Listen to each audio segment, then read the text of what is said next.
Welcome to Sangeeta kitchen. Sangeeta কিচেনে আজকে আমি আপনাদের সামনে আরেকটি রেসিপি নিয়ে হাজির হয়েছি। সেটা হচ্ছে বগো মাছ, বগো মাছের ঝাল। দেখুন এইরকমভাবে এই মাছগুলোকে আমি কেটে ধুয়ে নুন হলুদ রেখে দিয়েছি। আর এর সঙ্গে যা লাগবে দেখুন, একটু হাফ চামচ সর্ষে বাটা, হাফ চামচ পোস্ত বাটা একসঙ্গে আমি বেটে নিয়েছি, একটু টমেটো, হাফ চামচ আদা বাটা, 1 চামচ শুকনো লঙ্কা বাটা, একটু পেঁয়াজ বাটা আর হাফ চামচ জিরে বাটা। এবার দেখুন এই মাছটা আমি কিভাবে ঝাল করব।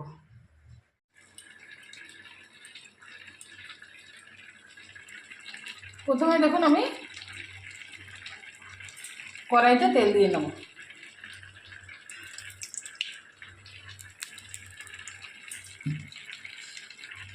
কড়াইতে তেল দিয়ে নিচ্ছি।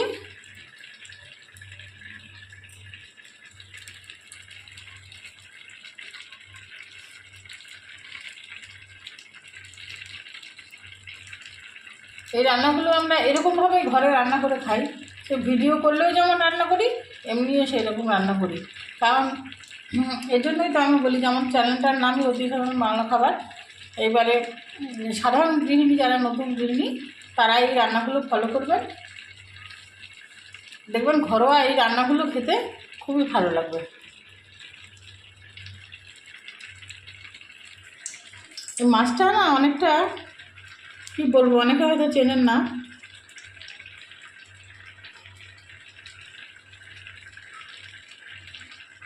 ঠোঁটগুলো একটু সরু সরু মতো হয় মাছটা।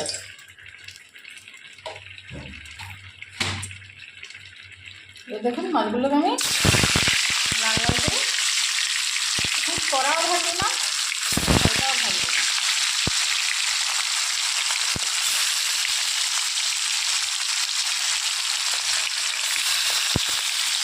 ভেজে নিচ্ছি। ভেজে নিয়ে আপনাদের সামনে ফিরে আসছি। সব মাছগুলো লাল লাল করে ভেজে তুলে নিয়েছি। এবার আমি কড়ার মধ্যে একটা শুকনো লঙ্কা, একটু কালো জিরে আর একটা তেজপাতা ফোড়ন দিয়ে দিলাম।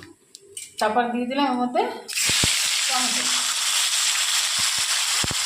দিয়ে দিলাম,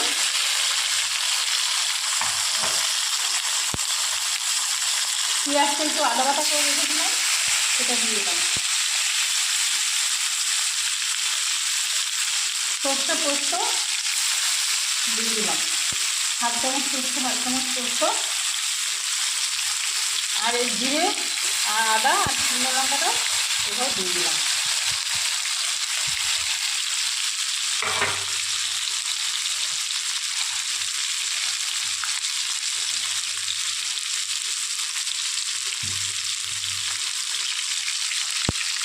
দিয়ে দিলাম সামান্য একটু হলুদ,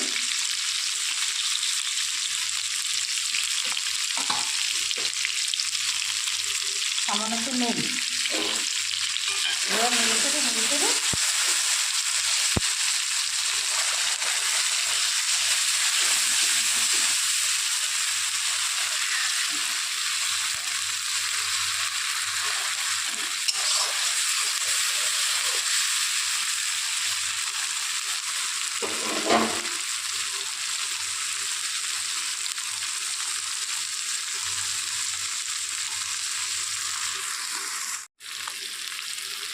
এবার দেখুন এর মধ্যে আমি জলটা দিয়ে দেবো।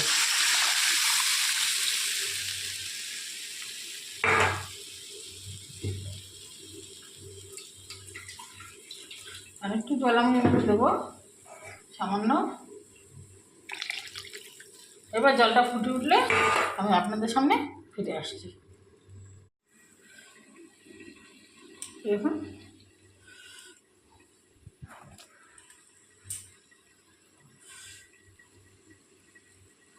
ঝোলটা ফুটেছে। এবার আমি এর মধ্যে ভেজে রাখা মাছটাকে দিয়ে দিলাম।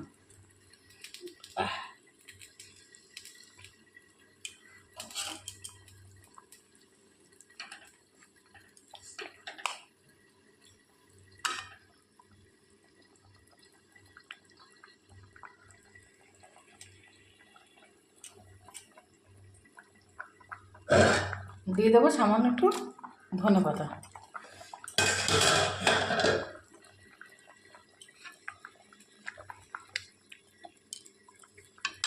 এবার আরও 5 মিনিট ফুটিয়ে নিয়ে আপনাদের সামনে ফিরে আসছে।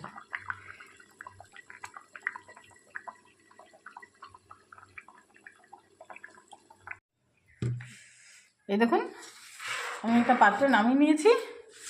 এরকম করে এই বগো মাছের ঝোল করে ঝাল করে খেয়ে দেখবেন, খুবই ভালো লাগবে। ভিডিওটি যদি ভালো লেগে থাকে লাইক কমেন্ট শেয়ার সাবস্ক্রাইব করতে ভুলবেন না। ধন্যবাদ।